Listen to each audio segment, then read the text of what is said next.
For today's video guys, magyayaw-yaw tayo.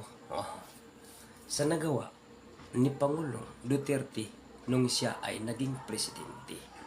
Kung natatandaan natin, ang LRT simula sa Muñoz hanggang sa Baclaran lang. So, nung naging presidente si Duterte, nagplano sila idudugtungan ang LRT hanggang Sukat. So ngayon guys, before si Duterte natapos yung termino niya, may nagawa siya. Isa ito sa kanyang nagawa nung siya ay naging presidente. Panoorin nyo. At hindi na natin patatagalin pa. Diyan na video guys. Nasa taas na po tayo ng building, yung dadaanan ng LRT. Kung makikita nyo guys, puro bago yung bago natin. Bago yung, kumbaga newly finished talaga siya. Tingnan nyo, sobrang linis, pang world class. Proud talaga tayo na meron tayong ganyan na LRT. Kung maalala natin, no, yung panahon pa nila ni, basta no, nakaraan na administrasyon before ni PRRD, wala talaga tayong pagbabago sa Pilipinas. Yung bago natin, kakapiranggot lang, kagang-kagang pa. Kaya kung natin, no, makikita natin, PRRD thinking the future of the next generation.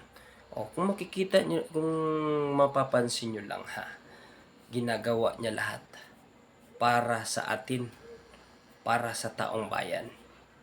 Kung sabihin siya gagamit yan, hindi naman siya nandyan Ang taong bayan po ang nakikinabang. So yung mga kritiko dyan ni Pangulong Duterte, no, wag kayong sumakay sa LRT kasi puro kayo ngaw-ngaw, puro kayo depend sa administrasyon, no. Dapat tingnan din natin kung ano bang nagawa ng ating Pangulo. Huwag naman laging ganun. Irespeto natin.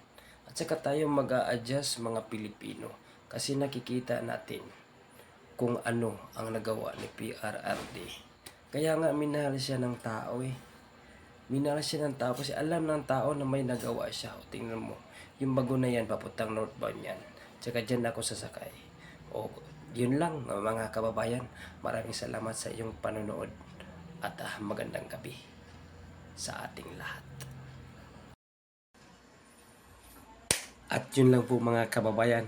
Huwag kalimutang mag-share, mag-comment, mag-like sa ating video para sa ganun updated kayo sa aking susunod na video para sa bayan at para sa sambayan ng Pilipino.